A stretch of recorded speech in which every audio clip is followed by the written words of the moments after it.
सुप्रभातम समस्त को शुभ सकाल पिला माने आज आम पढ़ा कविवर राधानाथ रायंकर चिलिका खंडकाव्यर गोटे अंश चिलिकार सायंतन दृश्य पद्य विगत कक्षार मु पढ़ी कविसूर्य बलदेवरथंकर प्रसंग पड़ीला आही प्रसंग में कविसूर्य बलदेवरथ किभली भाव माता सरस्वती वरदान पाई आशीर्वाद पाई तांकर गीत लिखिथिले एवं सही गीत को मीनजीवी माने सही समुद्रर गभीर रे गान करी किभली भाव में तांकर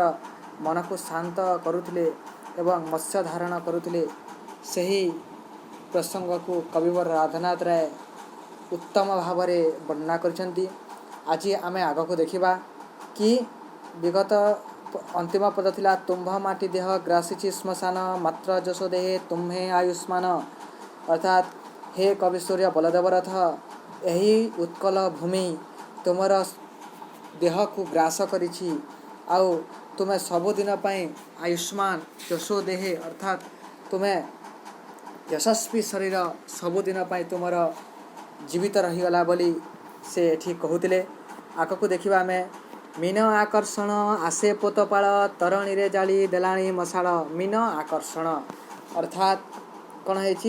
मीनर आकर्षण अर्थात मीन को आकर्षित करने मीन को निज आड़ को टाणी आने किभली भाव से मीन को धरी पारे आसे अर्थात आशारे मीन को किभली भाव में आकर्षित करें मीन को किभली भाव से निज पक्षरे अर्थात निज आड़ को धरी पारे से केमिति माछ धरी पारे सही आशारे पोतपाल अर्थात होची नौका बाहक जो मैंने नौका चालन करती कौन नौका बाहक बा पोतपाल मान को नौका बाहक बोली कह जाए अर्थात माछ धरिबापई माछ मान को आकर्षित करने आशारे माछ मान को आकर्षित करने आशारे नौका बाहक माने अर्थात पोतपाल माने तरणी अर्थात नौकारे जाली देलाणी मसाला अर्थात मसाला माने निया हुला जाली देवा देछंती अर्थात मीना को आकर्षित करने पोतपाल माने नौका बाहक माने नौकारे कड़ करछंती निया हुला जलाइछंती अर्थात निया जलन करछंती अर्थात निया जलाउ जलछंती। भावे पाप मूर्ति परि अटैसे भावे पाप मूर्ति परि अटैसे आ कोन कहिछंती राधानाथ राय एठी पाप मूर्ति परि भावरे अटैसे अर्थात जदि आमे देखिबा से नियाहुला गोटे कौन अटे भावरे गोटे पाप मूर्ति अटे अर्थात पाप जिनिस अटे अत्यंत पापी अटंती से माने पाप मूर्ति परि अटे से जदि आमे से नियाहुला जले जदि सेठी माछ मारिबा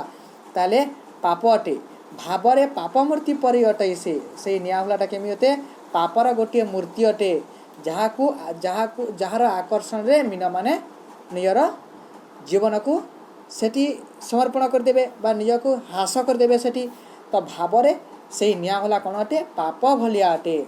स्पर्शे मारात्मक स्पर्शरे अर्थात छुईले से नियाहुला को छुईले अत्यंत मारात्मक अटे से छुईला मात्रे सेठी नियर जीवन झास देदेबे सरीजे एवं रूपरे से केमिति दिसे रम्य दिसे एवं स्पर्श जदि से नियाहुला को जदि आम स्पर्श करिबा से निश्चय मारात्मक किंतु जदि आम ताकू देखिबा तार रूप अत्यंत रमणीय अटे से नियाहुलाटा जेतेबेले समुद्र गभीर रे जेतेबेले से निया जलु थाए तरणी रे नौकारे से निया जेतेबेले जलु थाए सेटा देखिबाकू सुंदर रमणीय देखा जाउ थाए। आउ कोन कहिसंती राधानाथ देख पाप गर्ते जन्हे पड़ई अज्ञान तरी गर्भे मिने डेई देवे प्राण पाप गर्ते जन्हे पड़ई अज्ञान पाप रूपक गर्तरे किए पड़े अज्ञान पुरुष ही पाप रूपी गर्तरे पड़ी थाए पाप रूपक गर्तरे अशिक्षित अज्ञान अबोध ही कौन करे सेठी जाइकी पापरे पड़ी थे पाप कर्म किए करे अज्ञानी अबोध अशिक्षित व्यक्ति ही पाप करिबो और ज्ञानी व्यक्ति शिक्षित व्यक्ति केवे मध्य पाप को से छुई पारिबो नाही। ठीक एठी माछ माने कौन अटंती अज्ञानी अटंती अशिक्षित अटंती अबोध अटंती पाप गर्ते जन्हे पड़ई अज्ञान अज्ञान रूप मनीष अज्ञान रूपक जीव जेते बेले पाप रूपक गर्तरे पड़े तरी गर्भे मिने देई देवे प्राण सब बेले कौन हुए पाप को किए स्पर्श करि पारे अज्ञान ही स्पर्श करिपारे, अशिक्षित ही स्पर्श करिपारे, अबोध बालक ही स्पर्श करिपारे। तो एठी माछ माने कोन अशिक्षित अज्ञान अबोध होइतबारु सेहिथिरे पाप गर्तरे पड़िथिले। तरी गर्भे मीने देई देवे प्राण। आ तरी अर्थात तरीरो समुद्रर गर्भरु मीन माने अर्थात माछ माने डेई डेई डेई डेई करी से पाप रूपक गर्तरे अर्थात निया हुलारे झास देई निज प्राण को विसर्जन करदेवे बोली एठी राधानाथ राय कहिसंती। सुंदर भाव से वर्णना करुछंती। तापरे आगो देखिबा तरंगे दोहली दोहली बैत थरे दिसे थरे वे हंतरित। आउ कौन है देख यहाँ तो मीना मैंने किभली भाव में आकर्षित होती तार प्रसंग थिला। यही प्रसंग रे कौन कहते देख तरंग रे अर्थात समुद्रर तरंग जेमिति दोहली दोहली होता है बैत माने नौका तरंग जेते बेले बारंबार दोहली दोहली करी गोटे परे गोटे गोटे परे गोटे जेते तरंग आसुथाए सही तरंग रे बैत नौका दोहलु थाए अर्थात थरे ऊपर को थरे तल को ऊपर को उठी जाए तल को भासी जाए थरे दिशे थरे हुए अंतरित। थरुटे जेते बेले से नौका ऊपर को उठे तरंग रे जेते बेले से बैतटा ऊपर को उठे से देखा जाए जेते से तल को जाए अंतरित हो जाए अर्थात देखा जाए नहीं तो तरंग रे बैतटा कौन हुए थर को ऊपर को उठी जाए तो थरे थरे अंतरित बा तल को चली आसे। दुखी मने आशा उत्थान पतन प्राय शिखा उठे बड़े घन घन। दुखी मनरे आशा उत्थान पतन अर्थात से दुखी जीव दुखी माने मनीष दुखी मने आशा उत्थान पतन अर्थात मनीषर दुखित भावना को एठी कवि कहते दुखी मने आशा उत्थान पतन प्राय शिखा उठे पड़े घन घन। जेते बेले सही दुखी मनर आशाटा उत्थान पतन होता है से केते माछ केतेले मु संध्या हब केतेबेले मो घर को जीवी केतेले माछ धरा केतेले संध्या तारा आसीबो एही सब अनेक जिनिस को अनेक भावना को नहीं करी से दुखी मनीष दुखी मीनजीवी माने सब बेले तांकर आशार उत्थान पतन बेला ऊपर को उठुते आ केबे केबे से सब चिंतित होई पड़ती तो केतेबेले खुशी मनरे मीन धारण करथंती एवं तांकर जेपरि भाव तांकर मनटा उत्थान पतन होउछि ऊपर को उठुछि पड़ुछि ठीक सही परी सही तरणी रे जलुथिबा सही निया हुलार शिखा मध्य ऊपर को उठे एवं तल को खसी जाए। प्राय शिखा माने नियार शिखा उठे पड़े घन घन उठुथाए एवं पड़ुथाए घन घन बारंबार सही निया हुलार शिखा मध्य उठुथाए एवं पड़ुथाए बारंबार। आउ कौन कहते निशा क्रमे क्रमे लोक कोलाहल निवर्ती अवनी हेउछि निश्चल। निशा आगमन रे संध्या समय अर्थात सूर्य अस्त हेबा परे एवं